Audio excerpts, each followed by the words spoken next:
Every democratic school is different because the students are all unique. Because of this type of education isn't a one-size-fits-all approach. Each school is allowed to express itself in its own creative way, and to learn from other democratic schools.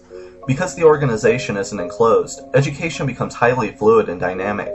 There is a self-perfecting mechanism built into the system itself.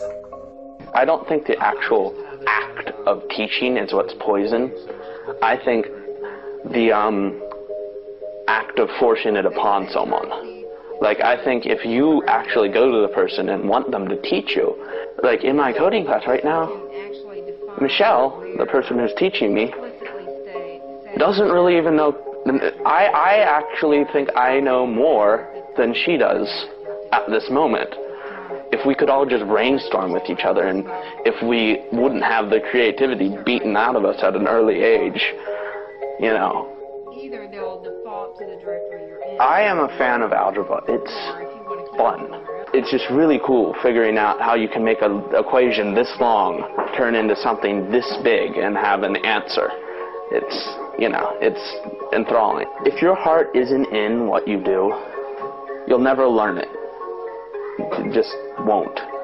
You can try over and over and over again, but you'll forget it. It just kind of like cramming for a test. You remember everything for the test, but after that, you're done. I mean, I've grown up having friends that have been so much older than me, and I've learned so much from them, and they've been like older siblings to me. But then I've had the younger ones to be like that to them. Being a child shouldn't be about waking up at 6 o'clock in the morning to sit in sterile classes for 6 hours a day, and then when they go home they're so tired that the only thing they want to do is watch TV and play video games. In many ways, they are basically going to work. In democratic schools, children learn because they want to learn. They are curious about the world and are driven internally to understand how things work. Public schools, on the other hand, kill creativity. The core philosophy behind education today assumes children can only learn when they are forced by punishment. This isn't to say there are no penalties in democratic schools. Here is an example of students themselves running their own judicial system. After 2 students got into a fight, they had to go to a judicial committee. Here's how the students explain the process. Well, I say it's sort of like a court. How do I describe it? I basically just say that if you do something wrong, you get written up, and that gets taken to JC, which is a panel made up of people who are students and staff, you know, Fairhaven School meeting members. Then decide your fate by democratic action. A few people have asked me if it just descends into chaos, which, you know, it doesn't. I mean, it's still pretty well ordered. I mean, it's a little more amorphous than your average school, but I like that.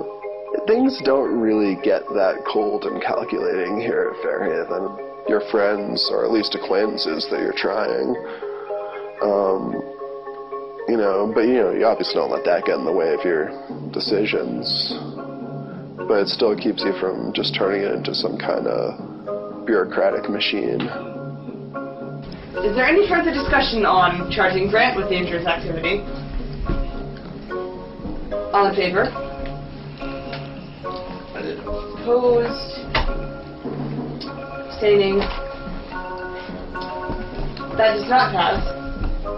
Matt, you are charged with dangerous activity and harassment. How do you plead? Guilty.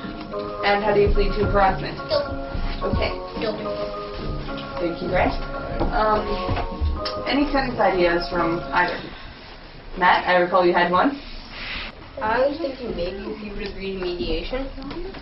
I was actually considering Matt, how do you feel about mediation? What the heck is that? Mediation is where you sit down in a room with the person you've been having trouble with and like another person or two that are trained as mediators. You sit down and talk and try to come to a decision that will be best for everyone and leave you guys getting along. Any more discussion on both of them being referred to school meeting and suggested mediation by that school meeting? Seeing none. All in favor?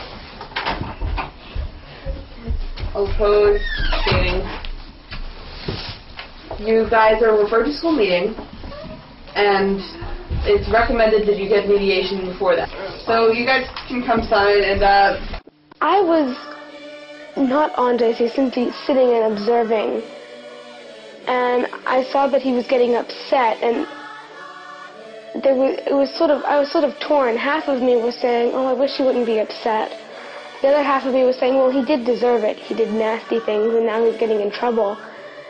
And then he started crying, and although I still felt that he was probably deserving the punishment he got, I had a huge amount of sympathy for him. I definitely feel a lot of compassion for both sides, really. You know, one of them, I'm sorry this thing happened to you, which the other person was at fault for, and then again for the defendant, where even though you did something that wasn't good and was against the rules, I'm still sorry that you're going to get in trouble for it. That doesn't outweigh the fact that you are going to get in trouble for it, and I think you probably deserved it. But you can still feel compassion without necessarily feeling the urge to immediately act upon it. The real tragedy in public schools today is that children aren't being educated. They're being made into robots. When every child studies the same books and learns the same math and reads the same history, education not only becomes dull, it becomes anti-human. Students today are not learning because they can't retain the information after they take their standardized tests. They have no time to internalize information they've learned and how that knowledge applies to them and their life because they are moving endlessly from one class to another. Our education system has become faith-based. Students are told how the world works dogmatically. They are told history, but they never discover it for themselves. It is no wonder then that the more educated a person is, the more likely they will join a cult. The highly educated have been trained to believe anything they perceive as coming from an authoritative figure. Next to the right of life itself, the most fundamental of all human rights is the right to control our own minds and thoughts. That means the right to decide for ourselves how we will explore the world around us, how we think about our own and other person's experiences, and find and make the meaning in our own lives. Whoever takes that right away from us, as the educators do, attacks the very center of our being and does us the most profound and lasting injury.